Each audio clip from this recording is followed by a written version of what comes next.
Okay, it's weird to know that this is over now, because this means that we have officially finished 2 series so far, Bobbyverse and Harry Potter.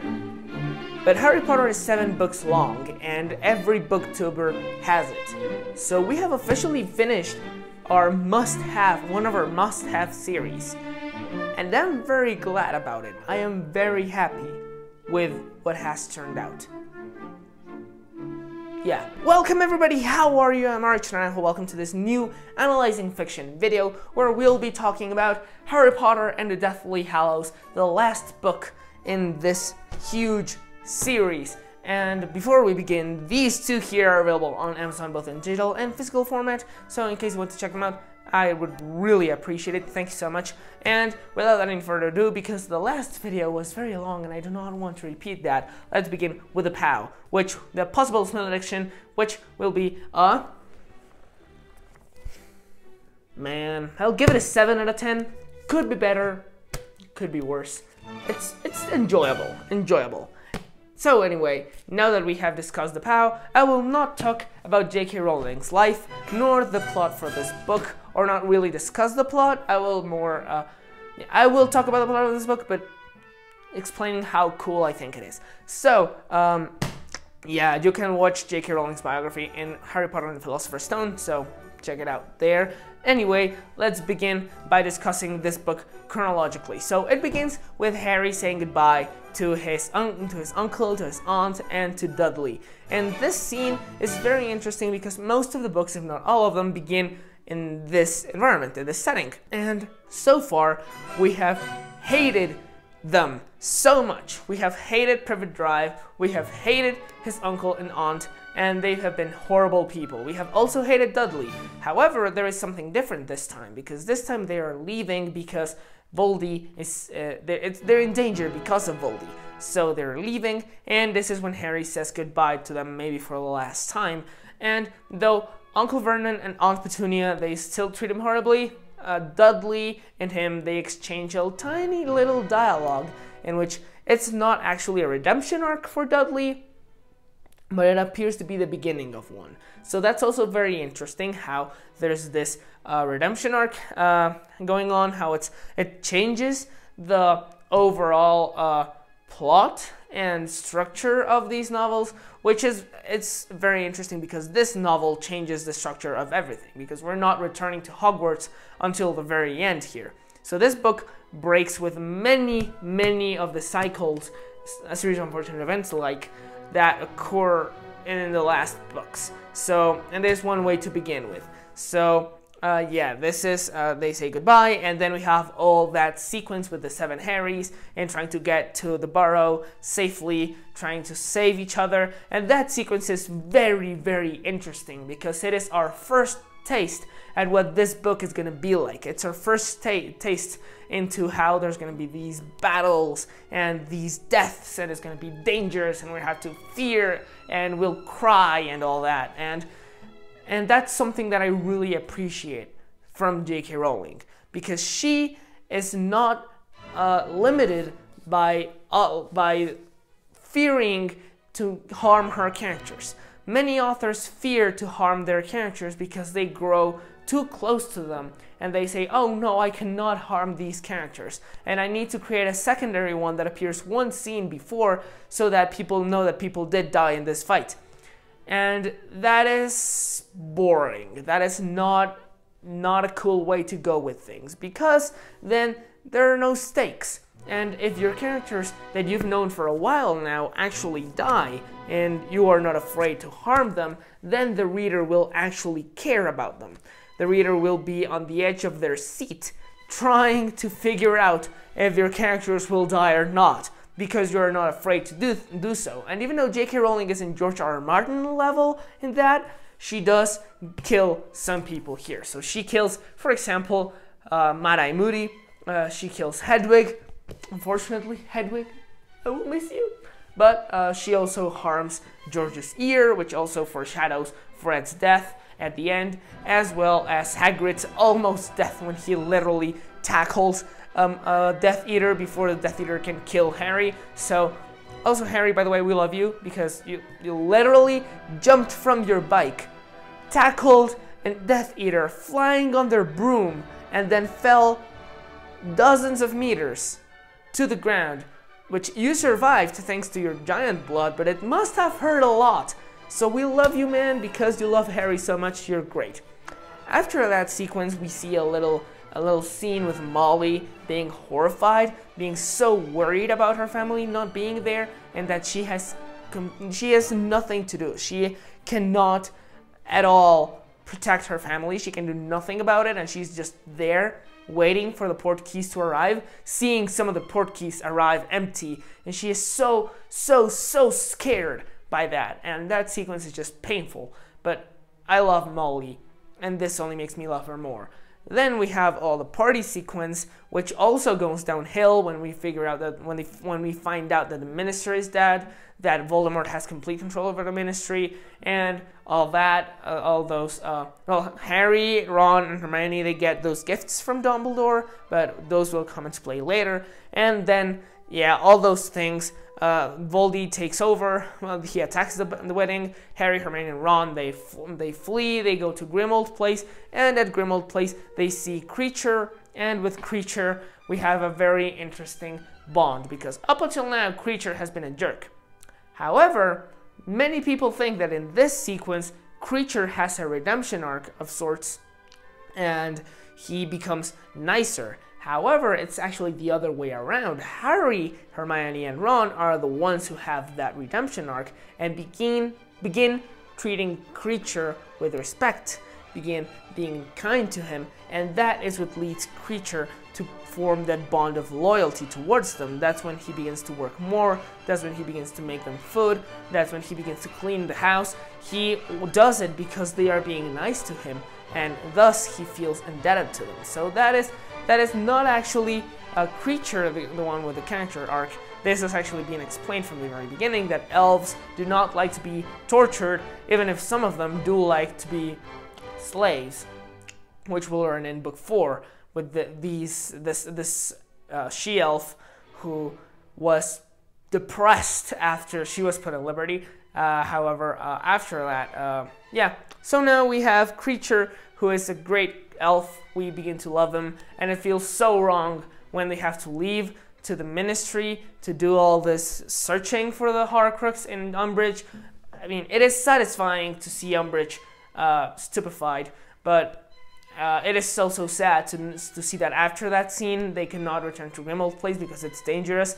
So Kreacher was very excited to make them dinner, and yeah, they couldn't return. So I'm sorry, Kreacher, you're great.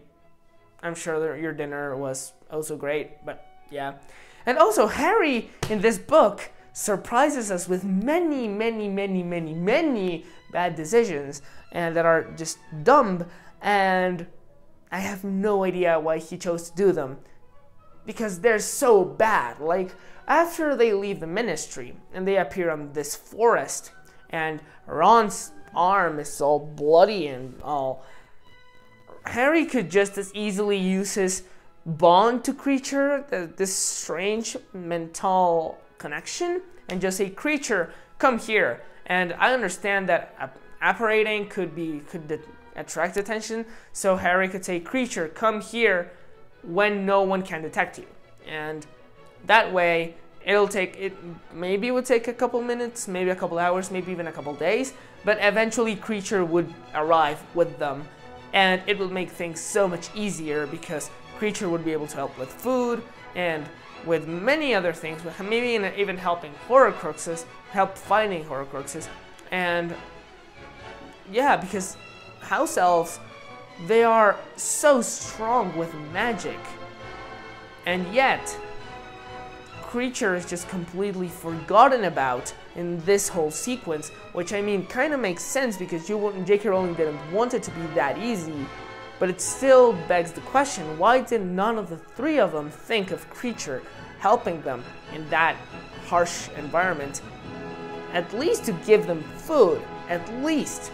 Well, anyway, they leave, and the Horcrux begins to have this effect on Ron, who eventually leaves, and they fight, and Then when he leaves, he instantly regrets it, but because of all those protecting spells, he has to find his other way around, and that's when Dumbledore's thingy comes into play.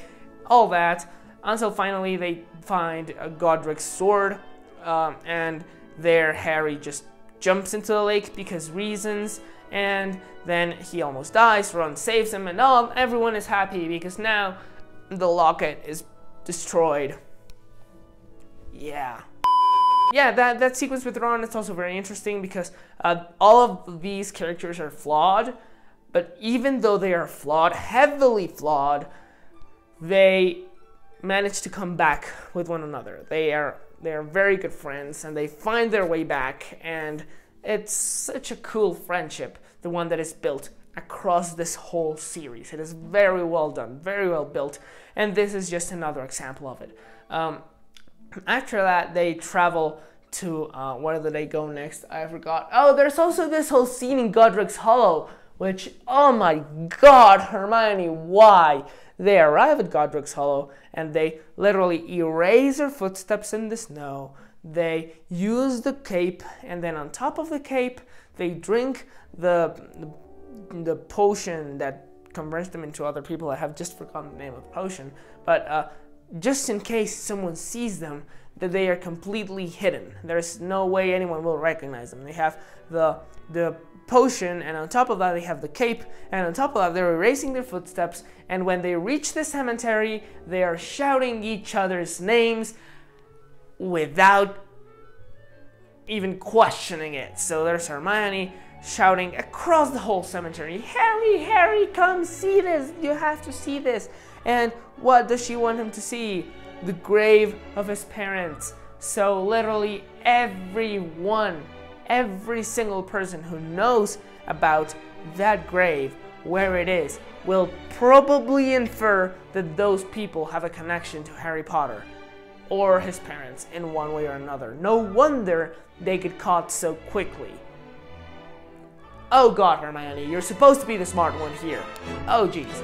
After that, after Godric's Hollow and all that experience, they go to, Ron tells them that Voldy's name is hexed now, so if anyone says Voldy's name, instantly Death Eaters will know where they are. And what does Harry do? He says the name, because reasons, and what happens? They get captured.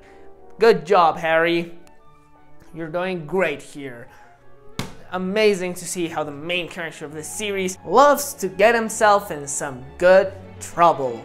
Nice job, Harry. Anyway, after that, they obviously get captured and they got taken to Malfoy's Manor, where Hermione's tortured. They're thrown in the dungeon, and yeah, maybe they find Luna and the wand guy, Ollivander, and all those other people. But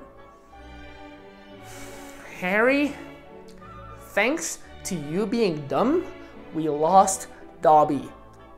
Harry, listen to me. Listen to me carefully. Thanks to you, Dobby died. That is not fun. Not at all. Okay? Now. I want you to listen to me. You're dumb. That was very dumb. They get to escape. Dobby dies. The world cries. And after that, we begin the second part of the book, which is when they go to Gringotts. They steal the new Horcrux. It's a cool scene. There's a dragon there. They escape on the dragon. Cool. Then we reach Hogsmeade, and in Hogsmeade, we meet Aberforth, who at the beginning is a little, not that cool of a person, a little angry all the time. And then we discover that he is actually helping the Order of the Phoenix and Dumbledore's army, and he becomes cool. I really like that character. He is a contrast with Dumbledore in many aspects, and I really like how we actually get to meet him there. We knew him from before in the books. In the movie, we actually get to meet him there, like there. So I think it's cooler in the books. So after that, we finally get to see Neville and his huge character development in the series, because he has transformed himself from that boy in book 1 to this, oh my god, this hero in book 7. He is essentially, I just love him. He's amazing. Great for you, Neville. You're amazing. You're the second chosen one. You're great. Everyone believes in you. And man, I like so much how Neville has evolved in this book series. He's one of my favorite characters. He's amazing, and I'm glad to see how Harry in this book breaks Dumbledore's cycle of never trusting anyone and not giving anyone any information except tiny little pieces, because honestly, Dumbledore, if you had really told us what was going on and you had really trusted Harry and Snape and all of them and you had told them what was going on, this book wouldn't even exist. This book wouldn't exist because Voldemort would have been defeated so much earlier in the series and you just screwed up so hard. But man, yeah, it's a flaw of Dumbledore's, but man, that flaw. And I really love how Harry surpasses that in this book, how he trusts Neville, and in doing so, Neville gets to kill Nagini, which leads Harry to killing Voldemort. So it is a very nice thing, and it also proves how J.K. Rowling really did plan these out. These are great. So we reach Hogwarts, we have this huge battle, which is amazing. We see Creature fighting, we see Dumbledore's army fighting, we see the Order of the Phoenix fighting, Remus and Tonks die, which is very sad. Fred dies, which is even sadder. And then we have all that sequence of events with Snape, which, oh lord, that is so cool. That sequence with Snape, it is amazing. It is one of the best I have ever seen. And man, J.K. Rowling, you really did a great job with Snape in this book series. It is amazing, and I love you for that.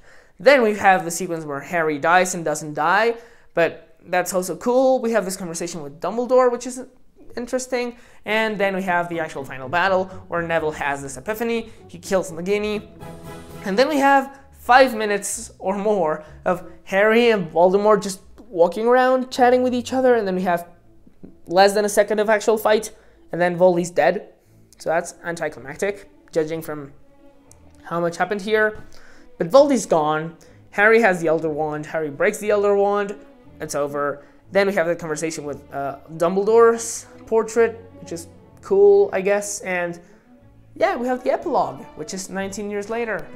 And it's cool. I like the epilogue. It's interesting. But Harry, you're horrible at naming your children. I wouldn't like to be your children. Like Albus Severus Potter. Man, that's harsh. That's rough, buddy. Anyway, this is a great conclusion to the series. Plot, it's great. Harry is an idiot, but anyway.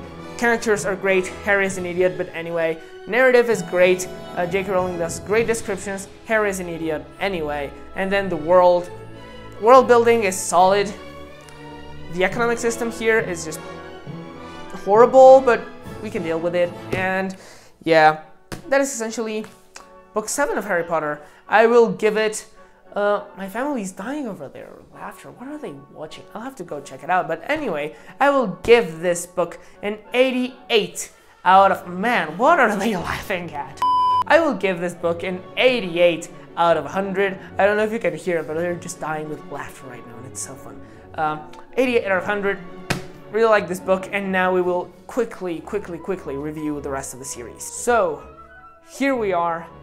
After 7 videos and a couple months, Harry Potter is finished. And I am really glad of this series, that we're done with it, because it also represents that our channel, that this channel is more than just a starting channel. We officially have a whole series now. We did have the Bobbyverse, but now we actually have Harry Potter, which is one of the must-haves.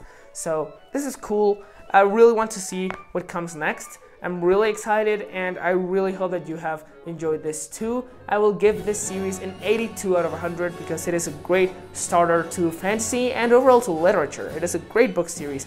I really recommend it to all of you who have not read it. And yeah, that will be all for today. I really hope that you enjoyed this video. If you did, please leave a like, subscribe, and I will see you next week when we will hopefully start doing 2 videos a month. Also, there's a big announcement coming up in the 15th of August, so if you will please check out my social media when that comes out. I'm really excited about it. Anyway, thank you so much for helping me with all of this, and I will see you later. Goodbye.